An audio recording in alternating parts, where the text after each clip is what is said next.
Maslow के मानव प्रेरणा का पदानुक्रम सिद्धांत। हायरार्की 6 शब्दों में विस्तृत विश्लेषण, विशेष रूप से मनोवैज्ञानिकों के लिए मास्लो का मानव प्रेरणा का पदानुक्रम सिद्धांत एक विस्तृत मनोवैज्ञानिक विश्लेषण है। अब्राहम हेरोल्ड मास्लो 20वीं शताब्दी के एक प्रमुख मानववादी मनोवैज्ञानिक थे, जिन्होंने ये प्रस्तावित किया कि मनुष्यों की प्रेरणाएं एक विशेष क्रम में विकसित होती है और इन प्रेरणाओं का एक पदानुक्रम हायरार्की होता है।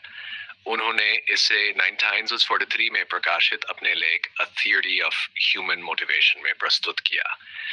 यह सिद्धांत न केवल मनोविज्ञान बल्कि शिक्षा, व्यवसाय, प्रबंधन और स्वास्थ्य सेवा जैसे अनेक क्षेत्रों में भी व्यापक रूप से प्रयोग में लाया गया है। सिद्धांत का मूल आधार मास्लो का मानना था कि मानव की आवश्यकताएं स्तरीकृत होती है। जब एक स्तर की आवश्यकताएं पूरी हो जाती हैं, तब व्यक्ति अगले स्तर की आवश्यकताओं की पूर्ति की ओर अग्रसर होता है। ये आवश्यकताएं एक पिरामिड के रूप में प्रदर्शित की जाती हैं, जिसमें सबसे नीचे शारीरिक आवश्यकताएं होती हैं और सबसे ऊपर आत्म साक्षात्कार, सेल्फ एक्चुअलाइजेशन की आवश्यकता होती है। शारीरिक आवश्यकताएं, फिजियोलॉजिकल नीड्स, ये आवश्यकताएं जीवन की सबसे मूलभूत आवश्यकताएं होती हैं, जैसे भोजन, पानी, वायु, नींद, यौन संतुष्टि, तापमान नियंत्रण। मास्लो के अनुसार जब तक ये आवश्यकताएं पूरी नहीं होती, तब तक व्यक्ति का सारा व्यवहार इन्हें पूरा करने की ओर उन्मुख होता है। यह स्तर अन्य सभी आवश्यकताओं की नींव है। मनोवैज्ञानिक विश्लेषण। यह स्तर प्राचीन प्रेरणा सिद्धांतों से मेल खाता है, जिसमें जीव जंतुओं और मनुष्यों दोनों के व्यवहार को प्राथमिक आवश्यकताओं से प्रेरित माना गया है। व्यवहारवादी दृष्टिकोण के अनुसार यह व्यवहार पर बाहरी परिस्थितियों के प्रभाव को दर्शाता है। सुरक्षा की आवश्यकता, सेफ्टी नीड्स। एक बार जब शारीरिक आवश्यकताएं संतुष्ट हो जाती हैं, तो व्यक्ति को सुरक्षा की आवश्यकता होती है। इसमें शामिल है शारीरिक सुरक्षा, आर्थिक सुरक्षा, स्वास्थ्य चिकित्सा, परिवार की सुरक्षा, संपत्ति की रक्षा। मनोवैज्ञानिक विश्लेषण। ये आवश्यकता फ्रॉइडियन एंजाइटी थ्योरी से संबंधित है। जब व्यक्ति को असुरक्षा महसूस होती है, तो उसका मन भय, चिंता और तनाव से भर जाता है। ये स्तर विशेष रूप से बचपन में अधिक महत्वपूर्ण होता है, क्योंकि बच्चों को अपने अस्तित्व के लिए बाहरी संरक्षण की आवश्यकता होती है। सामाजिक आवश्यकताएं, लव एंड बिलोंगिंगनेस नीड्स, इस स्तर पर भी संबंधों की तलाश करता है। मित्रता, प्रेम संबंध, पारिवारिक जुड़ाव, सामाजिक समूहों से जुड़ाव। मनोवैज्ञानिक विश्लेषण। ये आवश्यकता सामाजिक मनोविज्ञान की व्याख्या में महत्वपूर्ण है। बाउलबाय, बोल्बी और एंसवर्थ के लगाव सिद्धांत के अनुसार सामाजिक संबंध मानसिक स्वास्थ्य के लिए अनिवार्य है। ये स्तर अकेलेपन, ये स्तर सामाजिक अस्वीकृति और अलगाव की पीड़ा से जुड़ा होता है। आत्मसम्मान की अवशेष ये 2 प्रकार की होती है। 1.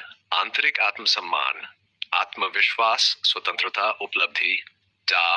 बाह्य आत्मसम्मान, सामाजिक मान्यता, प्रतिष्ठा, सम्मान। मनोवैज्ञानिक विश्लेषण। यह स्तर आत्म छवि, सेल्फ इमेज और आत्म मूल्यांकन से संबंधित है। यदि ये आवश्यकता पूरी नहीं होती है, तो व्यक्ति हीन भावना, हीनता ग्रंथि और आत्म संदेह का शिकार हो सकता है। आधुनिक मनोविज्ञान में यह स्तर सीबीटी, कॉग्निटिव बिहेवियरल थेरेपी और आत्मविकास के उपायों से जुड़ा हुआ है। 5. आत्म साक्षात्कार की आवश्यकता, सेल्फ इंडल्स। मास्लो के अनुसार आत्म साक्षात्कार अर्थ है what a man can be, he must be, अर्थात व्यक्ति को अपनी पूर्ण संभावनाओं का एहसास करना और उसे साकार करना। इसमें शामिल है रचनात्मकता, नैतिकता, उद्देश्य की स्पष्टता, समस्या केंद्रित दृष्टिकोण, वास्तविकता की स्वीकृति। मनोवैज्ञानिक विश्लेषण। यह स्तर कार्ल रोजर्स के पूर्णतः कार्यशील पर्सन सिद्धांत से मेल खाता है। यह मानवतावादी मनोविज्ञान का चरम बिंदु है, जिसमें व्यक्ति न केवल अपने लिए बल्कि समाज के लिए भी योगदान देने लगता है। बाद में जोड़ गए दो अतिरिक्त स्तर, मास्लो ने अपने जीवन के उत्तरार्ध में दो और स्तरों को प्रस्तावित किया। इससे संज्ञानात्मक आवश्यकताएं, कॉग्निटिव नीड्स, ज्ञान की खोज, समझने की इच्छा, अन्वेषण की प्रवृत्ति। सेट्स, सौंदर्य की आवश्यकताएं, एस्थेटिक नीड्स, सुंदरता का अनुभव, सौंदर्य बोध, सौंदर्य में व्यवस्था की खोज। इन दोनों स्तरों ने यह सिद्ध किया कि मानव केवल भौतिक और सामाजिक आवश्यकताओं से प्रेरित नहीं होता, बल्कि मानसिक और आध्यात्मिक अनुभवों की खोज भी करता है। सिद्धांत की विशेषताएं, एन, प्रगतिशीलता, आवश्यकताएं एक निश्चित क्रम में पूरी होती हैं। दो, लचीलापन, सभी व्यक्तियों के लिए यह क्रम समान नहीं होता। 3, व्यक्तित्व विकास से जुड़ाव, जैसे जैसे व्यक्ति विकसित होता है उसकी आवश्यकताएं भी विकसित होती हैं। सकारात्मक मानव दृष्टिकोण, मास्लो का दृष्टिकोण मानता है कि व्यक्ति जन्म से ही विकास और आत्म वास्तविकता की ओर अग्रसर होता है। मास्लो के सिद्धांत की आलोचना, अनुभवजन्य समर्थन की कमी, कई शोधों में यह क्रम हमेशा लागू नहीं पाया गया। सांस्कृतिक विविधता की उपेक्षा, यह सिद्धांत पश्चिमी समाज की आवश्यकता प्राथमिकताओं पर आधारित है। व्यक्तियों में अंतर की उपेक्षा, कुछ व्यक्ति आत्म साक्षात्कार के लिए भौतिक आवश्यकताओं की पूर्ति से पहले ही प्रयत्नशील हो सकते हैं। परिस्थिति आधारित व्यवहार की उपेक्षा, किसी विशेष परिस्थिति में व्यक्ति आवश्यकता क्रम को छोड़कर भी कार्य कर सकता है। सिद्धांत का व्यावहारिक उपयोग। 1, शिक्षा, विद्यार्थियों की प्रेरणा को समझने में सहायक। व्यवसाय प्रबंधन, कर्मचारियों की संतुष्टि और प्रेरणा के लिए कार्यशील वातावरण निर्माण। परामर्श और मनोचिकित्सा, व्यक्ति की मनोवैज्ञानिक आवश्यकताओं की पहचान और संतुष्टि। स्वास्थ्य सेवाएं, रोगियों की मानसिक, सामाजिक और भावनात्मक आवश्यकताओं को पहचानने में उपयोगी।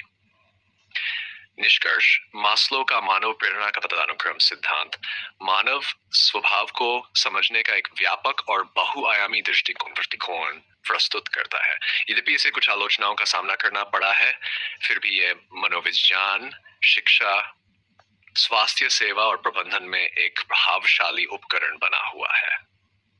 यह सिद्धांत मनोवैज्ञानिकों को यह समझने में सहायता करता है कि किसी व्यक्ति के व्यवहार के पीछे कौन सी आवश्यकताएं काम कर रही हैं और उन्हें कैसे संतुष्ट किया जा सकता है।